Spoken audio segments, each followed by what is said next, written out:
Hey everybody, Anthony 4x4 Diesel, rear axle bearings on the Prado. So Prados and Prados and Prados and Prados. Toyota Land Cruiser LC120 LC. This is a 150, 2013 150. It's done just over 300,000 Ks. And this is the driver's side. You can just see a couple of things I've noticed. So there's going to be a new O-ring, so that's been removed. The seal's been removed. See this rust here? So obviously in the diff is your nice clean diff oil. So nothing's been going in and out of there. Your seal sits here and your oil's in there only to lubricate those bearings way down in there, you know, over there. But out here, you've got a sealed bearing. So there's no maintenance, there's no oil changes, there's no lubrication. It's not like some other vehicles. We've mentioned this in other videos. It's a sealed unit and eventually it needs to be changed. And on current recommendations, I'm going to say about every 350K is my preventative maintenance recommendation when to change them for people that travel more than 100 Ks from home. So if you're a traveler, you get around Australia or wherever you are, whatever country you're in, it could let you down. Usually they do start to get noisy and last a long time.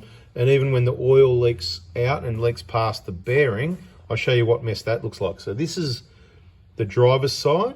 The axle seal wasn't actually leaking. And that's the rotor, as you can see normally what it looks like. That's the disc rotor with a handbrake assembly, drum assembly, if you want to call it that. And this is those pain in the butt brake shoes that, you know, well, they're not too bad once you get used to it, but they're a bit of a pain. Pretty quick and easy to rip them off, but a lot more painful to put them back together, getting all these clips back on when you're working with the face of an axle in the way of things. Personally, I reckon they're a pain in the butt, but I go okay on them. Generally, I just grab the side of the clips and you just maneuver around, you get the job done pretty. Yeah, patience. Just got to go slow and patience. If you're having a bad day, it's not going to go very well. But if you're having an all right day and you've got the right attitude, you'll probably go okay. Now, let's have a look at some of the other components while we're at the bench here. This is the one that had the axle seal leaking. You can see the problem. This is how it was found. And I'll explain a little bit more detail in a moment, but let's show you all the components. This is the caliper from the side that was leaking, quite obviously. So brake pads, they get a bit contaminated as well, but we'll clean those up. It's only rear brakes, not a big deal, but we'll degrease those, clean it up. And this is what the caliper should look like. This will be the caliper off the driver's side. This will be the passenger side. Let's go and have a look at the, so this is the passenger side, the one that was leaking, okay? So just thought I'd give you a bit of a look in there. Let's just see if we get that to focus just for fun. Look at that, yes! Anyway, right, so same deal. You've got the O-ring that sits around here. So we're going to clean up all this face and all that sort of thing. But what happens is, see there's a seal that sits in here. We'll get to those in just a moment. And the oil, you get the wear and tear on the seal, and then the oil leaks past the seal and it gets into the bearing. Now the bearing may last a lot longer. This isn't always what happens. Sometimes the bearing can get noisy before the seal leaks. So if the seal leaks, you've got to change the bearing. Here it is, right? So we've got the disc. This is the dirty contaminant. You can see this one's pretty bad. It's actually got quite a lot of oil that's been leaking out of it. And of course it was the passenger side rear. Quite common that that one leaks first. Maybe the roads are rougher on the left-hand side, wouldn't you think? On the edge of that rough road. Narrow single lane roads in the outback, rough dirt roads, always probably rougher on the left side, moving left. And here's some of the components. So there's the O-rings there. Okay, and see that other spring looking thing? That's the spring that goes on the inside of the seals, and most people I think know what the seal looks like, don't you already?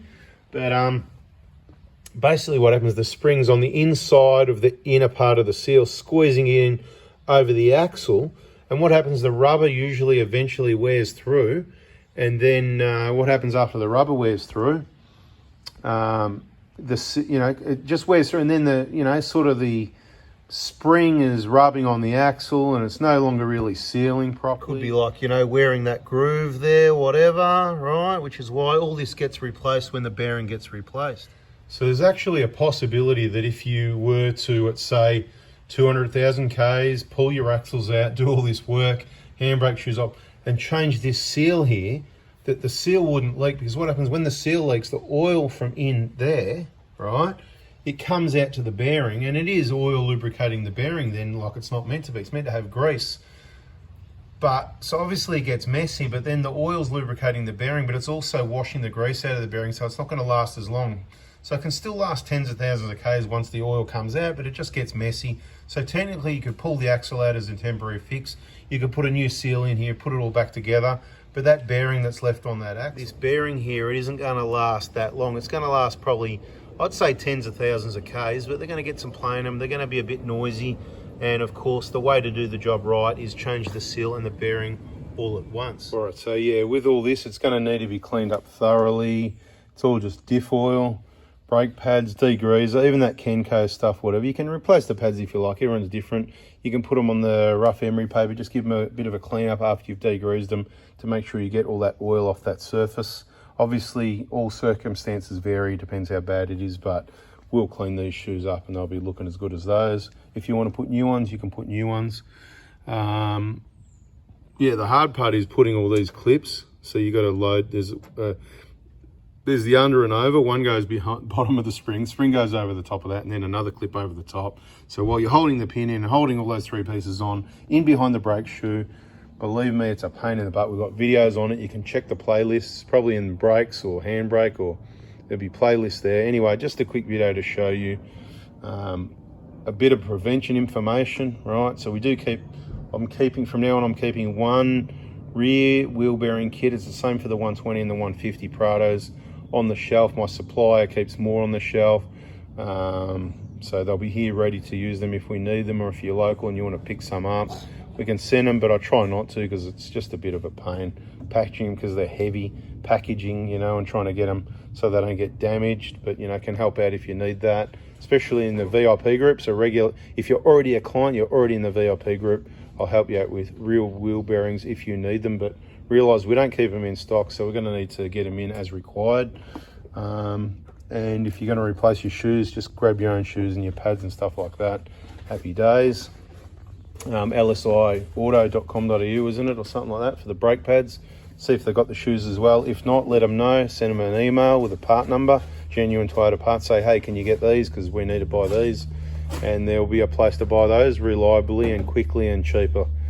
What else? That's about it, I think. We've got to clean all this up, get it all back together with some new axle bearings. They are quite hard to change the bearings. You need a special tool, and yes, they can get stuck to the point it can blow up your press. So just be aware that it's not an easy bearing change thing. You're going to need to pull your axles out if you're going to do it yourself, and take it to someone that's got some experience and a pretty heavy press and special tools to change those bearings. Like always, you probably only want to use genuine bearings and seals. That's what we're going to supply. If you get it from us, the kit with everything you need, the retainer and all that sort of thing. What else can I tell you? Yeah, so preventative maintenance, I'd say change them at about 350k if you're traveling, you know, going a long way from home and you need it to be reliable. But it's not the end. I haven't seen them go really bad and loose and collapse and really noisy quickly. Haven't seen or heard that, but that may be because we've only heard of, I don't know, is there a few dozen out of hundreds of thousands of these cars that we've actually heard that have had noisy bearings or whatever? There's not a lot, right? So it's not a big panic. There's cars out there that have done 400,000 or 500,000 Ks and they've never been changed. Something to keep in mind though, if you're really fussy, then changing them at 200,000 Ks like the front ones could be an option for you, each to their own, how fussy you want to be with your preventative maintenance, because that's what it is. Anyway, I just gave you a bit of info, so I hope you liked it. Hit the like button, subscribe, turn the bell on. There could be some more videos on this yet. Catch you on the next video, people. See ya.